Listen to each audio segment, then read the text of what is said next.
Well, hello, everybody. Hold on, let me do this. And welcome to Recovery Jam. And if you're new, a special welcome. If you're not new, welcome back. If you were with us last week, you saw that we did step 3. So we've gone to the part where we've admitted we're powerless over food and our lives are train wrecks, my paraphrase. We've come to believe that a power greater than ourselves, God as we understand him, could restore us to sanity. And last week we talked about surrendering our will and our lives to God, not just our food, but our whole life. So that's where we are. And we are going to pick up on page 63, right? Where we take our third step and it tells us we thought well before taking this step, making sure we were ready, that we could at last abandon ourselves utterly to him. So why do we have to take a third step before we take a fourth step? Well, if we do our fourth step correctly, we are going to be admitting some hard and painful truths about ourselves. And it's only possible to do it if I really feel that God's got my back, that God cares about me, that God loves me, and that there's nothing I could confess or say that's going to make him not care about me anymore. So it says, we make sure we could at last abandon ourselves utterly to him. I love that, like, visual abandon. It makes me feel like someone jumping off a cliff, kind of abandoning themselves to whoever's going to catch them. So we know that God's going to catch us. So then it tells us, okay, when we take this step, we generally do it with someone else. When I'm sponsoring someone, I do it with her FaceTime so that I can see her. And it says the wording is optional as long as we express the idea, voicing it without reservation. So again, they talk about abandoning ourselves, making sure we're ready, no reservation. So if we still have reservation, we need to go back and work on our step 2. Do we really believe that God's going to restore us to sanity? So if we've done that, it says, this is only a beginning. So isn't that crazy? Abandoning my life to God, giving my life to God. That's not the end all. That's just the beginning. So what happens after that? Next, so only after we've surrendered to God, and if someone again has problems with that, I'd encourage you to maybe go back and listen to the recordings on steps 2 and steps 3.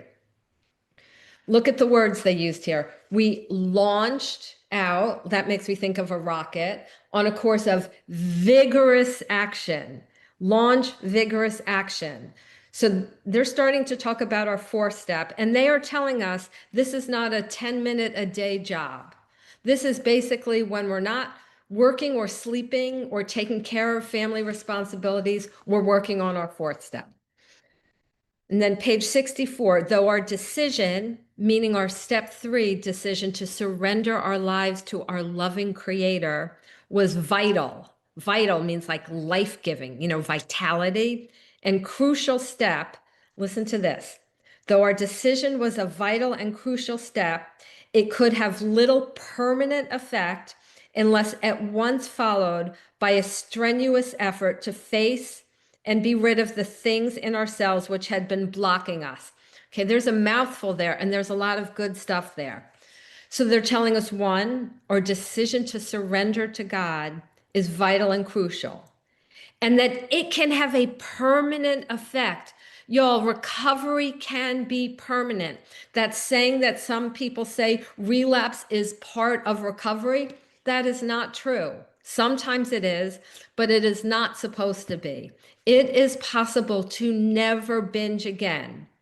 So it's saying our recovery can be permanent if it's at once, so that means like immediately, followed by a strenuous effort. So there's that again. Launch, vigorous, strenuous effort to do what? To face and be rid of the things in ourselves which had been blocking us. So it's my job to face them in my step 4 and step 5. And then it's God's job to remove them, to remove what's been blocking me. Very interesting. A lot of times people say, food blocks me off from God. That is incorrect. That is not in the big book. It says right here, our liquor or for food was but a symptom. So if we are in the food, it is a symptom that we are spiritually blocked from God because of our character defects, our resentments, our fears, and harms we've caused to others that we haven't made right. Okay, so it is not the food that blocks us off from God. It's our character defects, resentments, fears, and harms we haven't fixed. So it says we had to get down to causes and conditions. What are the spiritual causes and conditions that have blocked me from God? So it's almost like this. If I have the illness of compulsive eating, my only solution is a proper relationship with God.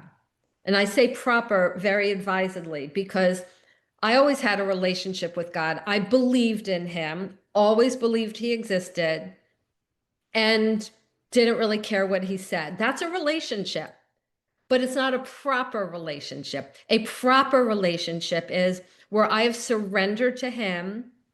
I do what I believe he wants me to, and I trust him with what the results are. Okay. So it says, so we started a personal inventory. Why? And they say, well, a business that doesn't take a regular inventory goes broke.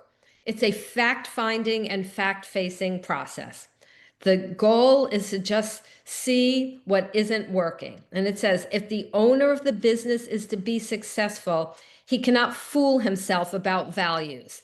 So if I own a business and I think that my inventory is worth $1 million or 1 million pounds, and it's really only worth $300,000 or pounds, I have fooled myself about values. And then at some point, I'm going to be in trouble. When the bank calls in the loan, when I try to borrow money for a loan, I can't fool myself about values. We can't think that we are better than we are. We can't think that we're nice people and our lives would go well if only other people would do the right things. You know, twice in the past 2 days, I've heard people tell me what they thought the cause of compulsive eating was. One person said trauma, and the other said low self-esteem. And people who are compulsive eaters may have gone through trauma, maybe not, may have low self-esteem, maybe not, but that is not the root cause. Our big book tells us selfishness and self-centeredness is the root cause.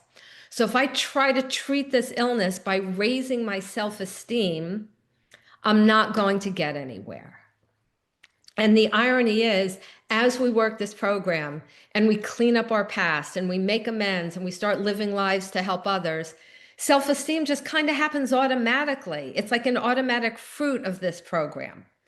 Okay, so here we are. So we are taking an inventory of our lives. Now, sometimes people cry through it, you know, and they have a lot of feelings. Sometimes people don't feel anything. It doesn't matter. If I'm a store owner and I'm going through and looking at my inventory and I get all emotional because I only have $300,000 worth of stuff, and then someone else doesn't get emotional, no one's better than the other. Both of them have $300,000 worth of goods. And we have to look at what isn't working. That's the point. So whether we feel something or we don't, doesn't matter. So it says, first, we searched out the flaws in our makeup, which caused our failure. Being convinced that self manifested in various ways was what had defeated us, we considered its common manifestation. So self is the problem. Remember, the book says selfishness and self-centeredness is the root. And then there's fruit, there's the manifestations. Now, I'll just start off by saying, if you ask 10 people, you'll probably get 10 different ways that they did a 4-step, unless of course they're all my sponsees, and then they'll probably all tell you the same way. I'm not saying my way is better. I'm just saying I do it this way and I teach this way because I think it's the most effective. But if I'm sure there's other ways that might be equally as effective. So the first thing I have my sponsees do is a defect inventory. It is on the Recovery Jam website under other resources. And Steph, maybe you could put a link to it. And what that is, it's a list of common manifestations of self. I took all the ones that I had, so it's a very long list. I asked my sponsees to just write a brief definition, like for selfishness, thinking too much of oneself. Write the opposite, quick definition, one word, unselfish. And then give an example of a time you were really selfish. This is where we start getting all the like spiritual crud out. So some might say like, well, this is one of mine. My best friend from high school had a wedding and I didn't show up. So, we write an example of how we were really selfish, really whatever the defects are. What's on there? Things like entitlement, idolatry, mean-spiritedness. Remember, the goal is to just get it all out. It doesn't matter if we have more defects than someone else or less, doesn't matter. Okay, the next thing, it says resentment is the number one offender. So we see self, right, is the root. And the biggest fruit that causes the most damage is resentment. And it says from that stem all forms of spiritual disease. For we've been not only mentally and physically sick, we've been spiritually sick. And then listen to this line. When the spiritual malady is overcome, we straighten out mentally and physically. So we treat this at a spiritual level primarily. Also physical, we have a food plan, right? At least, I have my sponsees on a food plan. I'm on a food plan, but we treat it at a spiritual level. And it says, then we straighten out mentally and physically. Our thinking changes. Physically, we're not craving excess food anymore. We treat it at the spiritual level. So it says, in dealing with resentments, we set them on paper. We ask why we're angry and why we had this resentment. So again, here's how I have my sponsees do it. They have a 5-column resentment inventory. We'll put a link to that in the chat. First column, who I resent. Second column, why. So it might be, I resent my husband. He keeps the air conditioning too cold. What it affects. So here's the things that can be affected. My self-esteem. So someone says, Janet, you're an idiot. Okay, my self-esteem might be affected. My ambitions, that's not just my career goals. I think ambition is in pretty much every resentment. Ambition is, I want things to go my way. Now, life is a lot easier when we don't have a way, when we don't have a demand for a way. Personal relationships. So that's if someone goes to Stephanie and says, Janet's an idiot, and she believes them. You've interfered with my personal relationship with Stephanie. Sex relations. If you flirt with my husband, I may say you've interfered with my sex relationships. Let me see what else is on here. Security. It may be if someone threatens my job, threatens a relationship, it might threaten my security. If I had a resentment with let's say against my children and felt I resent them because they're not paying enough attention to me, well, then it might affect my security because it's like my place in the world feels threatened. Okay, so we look at those things. Then, so we can see the examples on page 65. Bill has some examples and we will come back to them. Top of page 66, it talks about, it says, to conclude that others were wrong was as far as most of us ever got. Sometimes people really are wrong. The usual outcome was people continued to wrong us and we stayed sore. Sometimes it was remorse and we were sore at ourselves. So let me say a word right now. People ask if they should put themselves on the resentment inventory. And I, for the most part, say no, because it's very awkward. So let's say someone says, I resent myself because I'm a compulsive eater. What does it affect? Okay, my security, whatever. What's my part? Well, I'm a compulsive eater. It's very awkward. So I think generally, if we've done something wrong and we're upset or angry at ourselves, the thing to do is to look at what we did, what were the character defects involved, confess it to God and another person, and make our amends. But I find it very awkward to try to fit it into that inventory. And then remorse. Remorse is a vague sense of guilt sometimes. So there's vague guilt, like, oh, I just feel like I'm a lousy person, versus true guilt. So if I've taken $50 from, Kinga's wallet, and I have this vague guilt about being a thief, well, that's no good. I have to say, I took $50 from Kinga's wallet. We have to be very specific.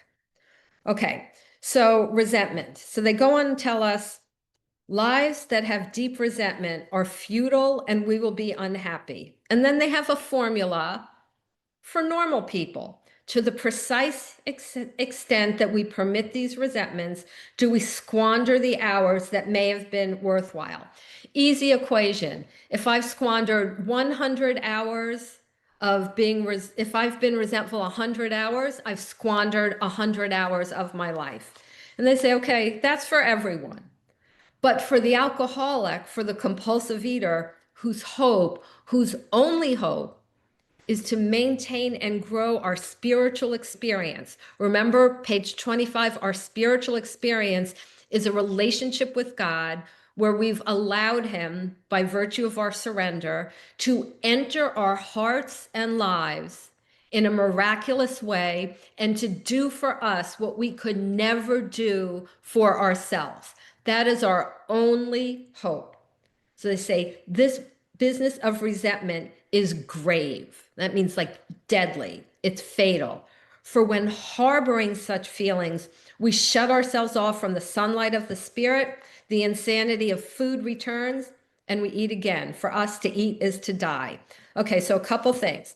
We're all going to get resentment. So I don't want anyone to leave here saying, oh, I got angry. That means, I'm in trouble. I've lost my spiritual experience. No.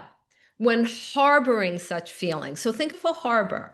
That's where, if there's a storm, a ship will go to be safe. I can't be a safe harbor for resentments. I need to resolve them and say, sorry, resentments, you can't dock here. Why?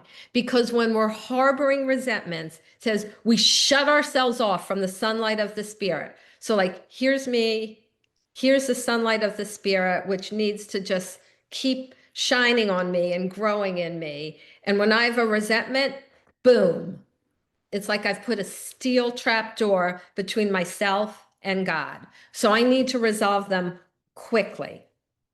Okay. And it says, then the insanity of food returns and we eat again. With us to eat is to die.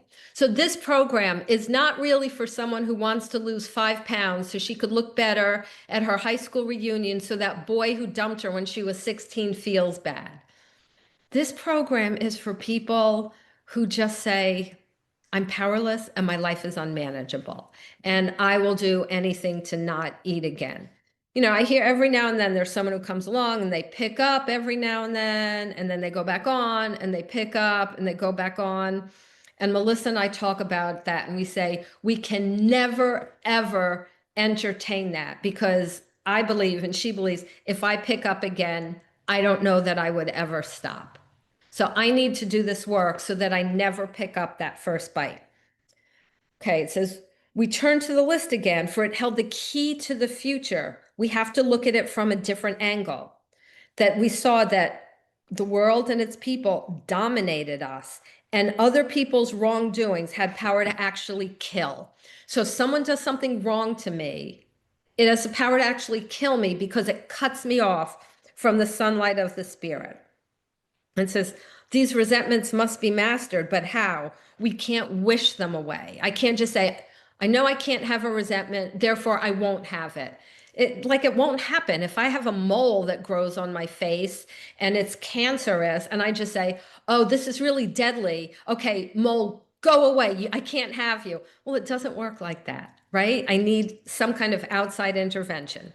So here we go. And I just saw someone posted, if there's a problem with printing anything, I will put my number here and you can text me because I have to do some work on the drive and maybe someone who's better at tech than I am can help me. But for now, just text me if there's something you need and you can't access it. Okay, so it says, this was our course. So this is what we have to do, bottom of 66. We realized that the people who wronged us were perhaps spiritually sick. I believe that is the most wrongly used line in the big book because we are people who will say that anyone who doesn't do what we want is spiritually sick. I could say that Mother Teresa was spiritually sick if she didn't do what I want. So I have changed it, and I am a big book purist, but I replace first the word perhaps we use advisedly. I think we can all agree that Adolf Hitler was spiritually sick. But our kids, our husbands, let's be careful. So how about this? Spiritually developing just like me. Human just like me. Okay? Page 67, though we didn't like their symptoms, they're symptoms of being human, being a spiritually developing person just like me. They, like ourselves, were spiritually developing. We asked God. So whenever we see the word ask God, it means pray. To help us show them the same tolerance, pity, and patience we would cheerfully grant a sick friend. Okay, I've heard the word, well, tolerance, that's really for me. That I'm praying that my tolerance, my ability to withstand pain and discomfort is raised, that I'm not so hypersensitive. You know, I remember when I was a kid, I was so hypersensitive that if someone told me they didn't like what I was wearing, I would feel sick to my stomach. Okay. Now, like, I'm not hypersensitive anymore. Y'all could tell me you don't like my shirt. I don't care. It says Outer Banks, which is a cool part of North Carolina, and I like it. So if someone says, why are you wearing red lipstick so early in the morning? I don't care. Our tolerance has to be raised so that if someone doesn't say hello to us or someone is having a bad day, right? We're okay. That my happiness doesn't rise and fall based on what other people think about me or say about me. And this is especially important with our children. So often I was a thermometer, not a thermostat, right? That my mood was set by how my kids were treating me or acting that day. No, no. We have to have tolerance, rise above it. And remember, we can do it. Our book tells us we have entered the world in the spirit of the spirit. On my own, no. If it were just up to me, I'd still feel sick every time any of y'all told me you didn't like my red lipstick. Now, no. Pity. I've crossed out that word and wrote compassion because I was told that the word had a different definition back in the 1930s. Compassion, that means I try to see things from the other person's point of view. And patience. People don't have to change overnight.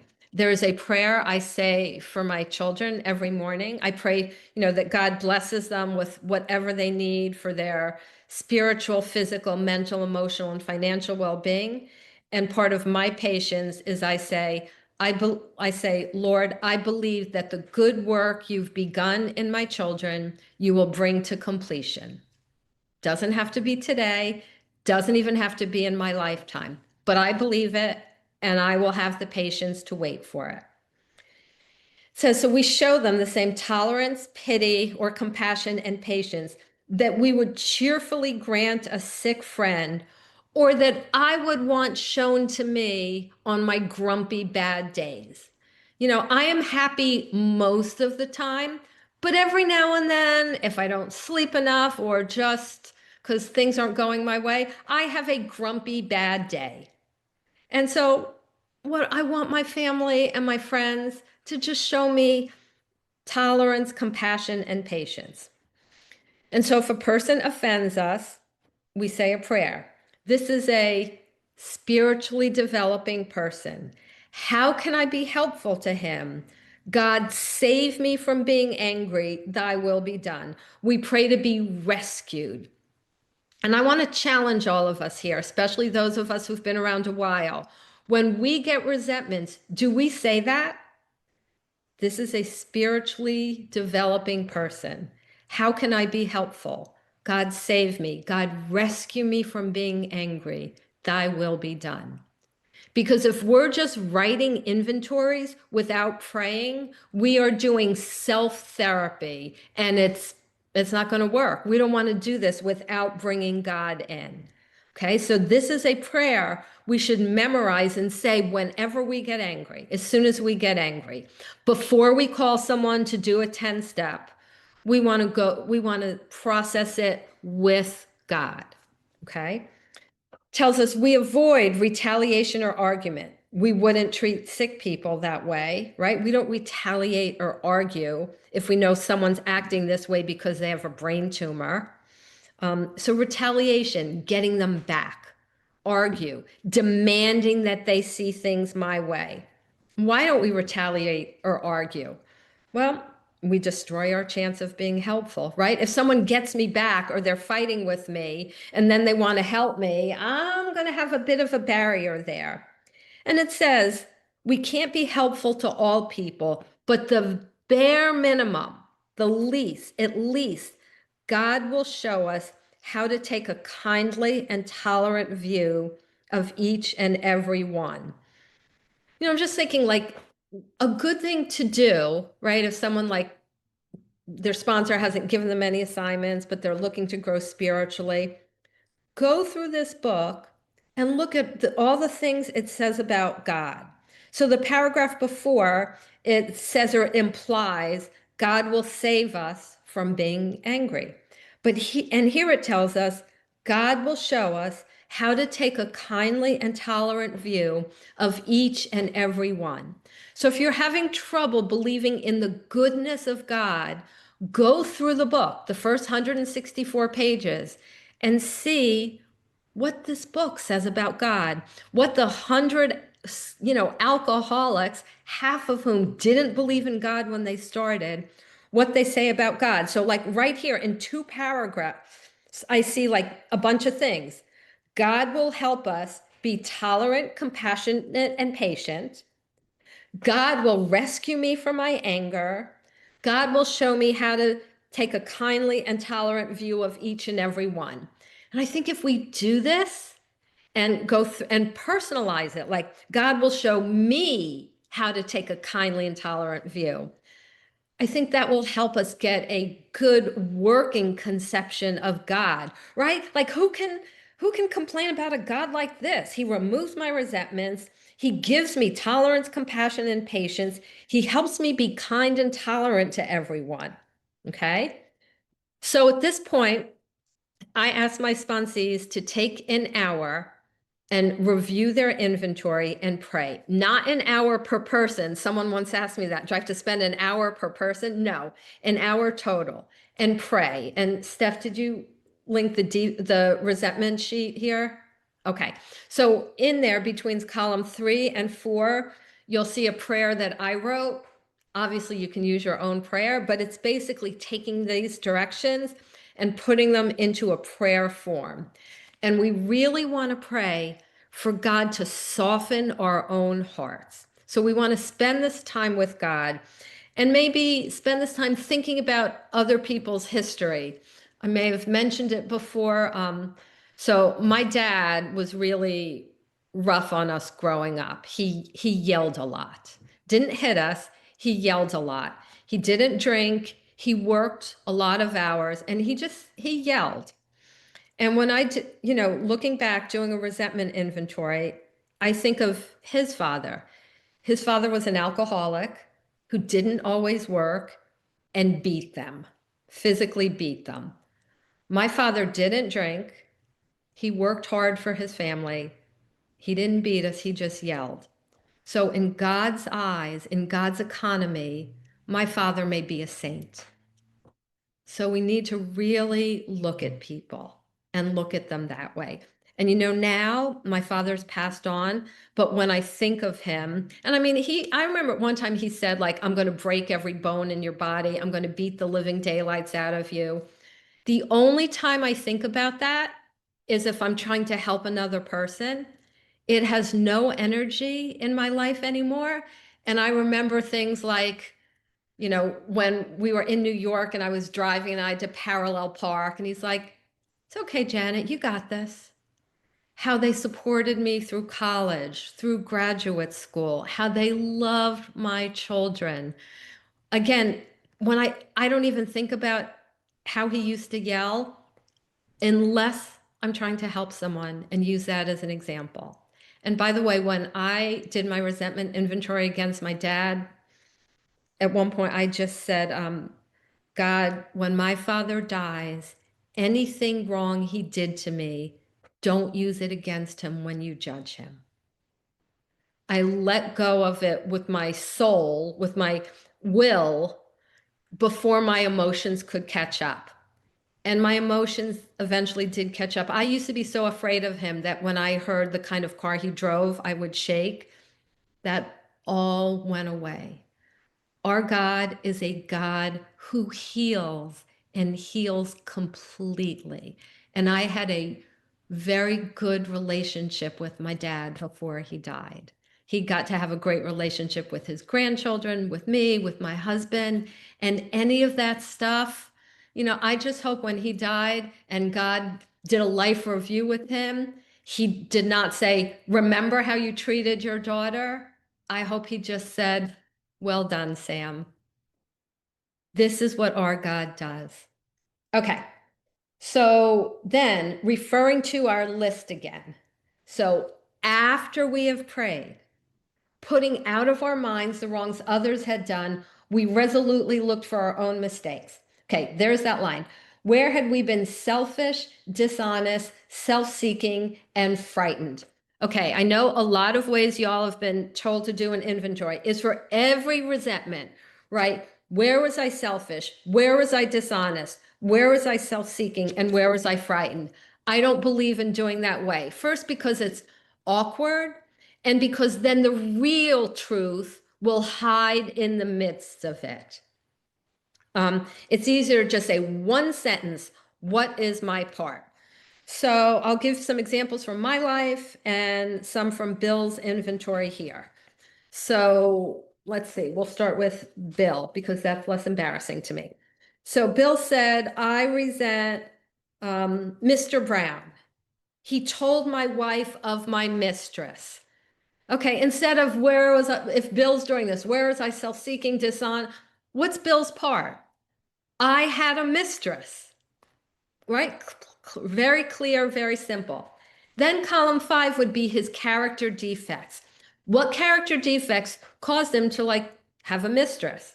Well, so again, it might be selfishness, lust, dishonesty. Okay, he says, I resent Mrs. Jones. She snubbed me. Okay, so it might be, his part might be, I fell asleep drunk on her lawn the other night.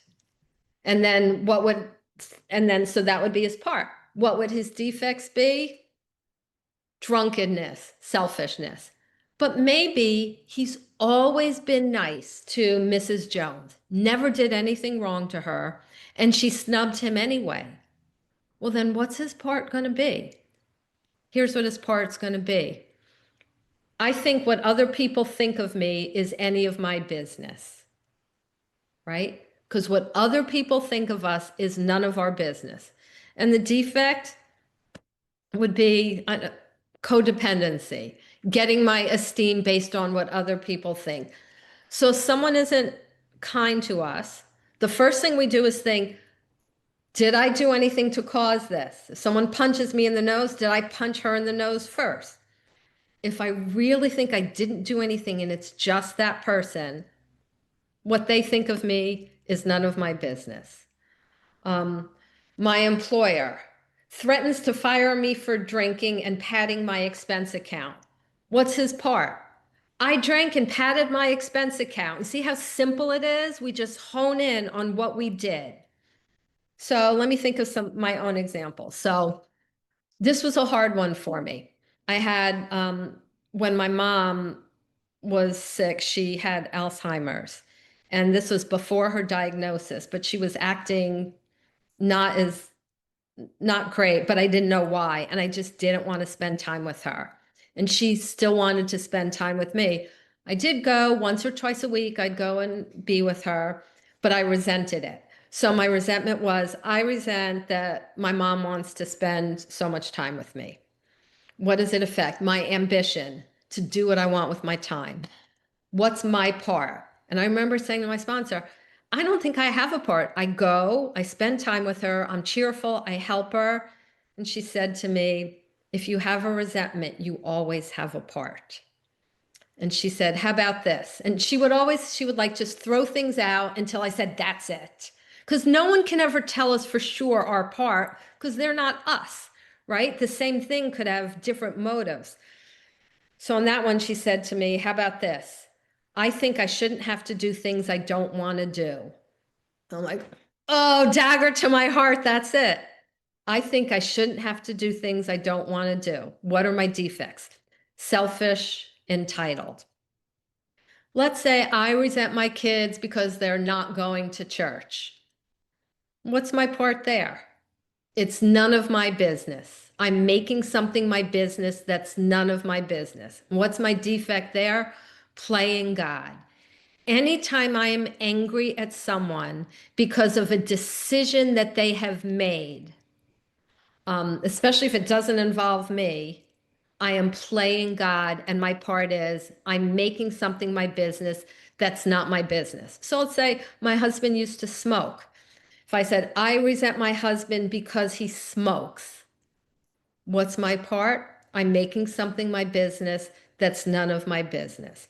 Now, I still have an obligation to protect myself and my family. So I'll just tell you when that happened, when my husband was smoking, I said, if you're going to continue smoking, we need to get a large life insurance policy for you. So if something happens, I can take care of the kids. So again, if I hadn't done that, and I resent my husband for smoking because he may leave me a poor widow, my part would be I didn't have a hard conversation with him about getting life insurance. And isn't that our part a lot? We don't have hard conversations when we need to have hard conversations, right? So if I resent my husband because he keeps the air conditioning too cold, well, what's my part? I haven't talked to him about, I don't like the air conditioning so cold. What's my defect? So again, this is where it could be different for different people. It could be fear, right? If I tell my husband I don't like something, he'll yell at me. Not the case in my house, but it may be the case in someone's house. Or it may be playing the martyr. I won't say anything because I'm so good. I'll just let him do what he wants, even if I have to suffer. That's ridiculous. There are times we're supposed to be self-sacrificing, but refusing to have a conversation about the air conditioning is not one of them. Let me try and think of some others with my kids. My kids aren't doing their home, oh, here's one I had. My daughter isn't waking up early enough to catch the school bus. So what's my part? It might be I haven't taught her how to set an alarm. It might be I haven't given her appropriate consequences for not doing that, right? If she misses the school bus, she'll have to pay for an Uber to get herself to school, or she'll have to stay home from school and like without her phone and miss the consequences. So again, I always have to, for my part is often feeling entitled. So let's say I resent the fact that this is a true one for me, that I have high blood sugar, right? I'm at a good weight. I eat really healthy. I'm on medication. My blood sugar still is on the high side. So if I resent that, what's my part? Like, I didn't cause it, right? I'm eating well, I'm exercising, taking the medication. I think I'm entitled to perfect health. I think I'm entitled to a long life. I think I'm entitled to nothing going wrong. And I'm not entitled to it. And even if I get angry at other things, like for me, human traffickers are the ones that, if I were really to get angry. So if I say I'm angry at human traffickers, I think there I would say they're spiritually sick. And the way I resolve that resentment is saying, I expect a spiritually sick person to act like a spiritually healthy person. And that's unfair. And now you may say, well, Janet, obviously these traffickers are wrong. Yes, they're wrong. I agree they're wrong. But remember, I need to resolve resentments to live happily in life. And I read somewhere once, and I can't remember where I read it. We leave righteous anger, we addicts leave righteous anger to people who are better able to handle it than we are. I am not allowed to have righteous anger. So every day when I do my prayers, I pray for human traffickers to have a conversion and return to God, and then help the people who they had once trafficked. That's my part. And I give money to a group that, works with trafficked people to end trafficking. But am I angry at it? I can't afford to be angry. People who are doing that must be spiritually sick. I think I have covered the bulk of my examples. I don't want to go on to fears and harms. So I'm going to end here, and that what we can do in the Q&A is, if you have any specific resentments that you want help with, that you think, I can't find my part, happy to do that, or any questions on recovery. And before I do, just maybe you all can let me know. So next week, I can either go on to fears and harms, or I did another talk once, like a deep dive into other techniques for resolving resentments. So actually, Simone, I'm going to put your hand down first, but we see your first. Actually, I'm going to turn the recording off.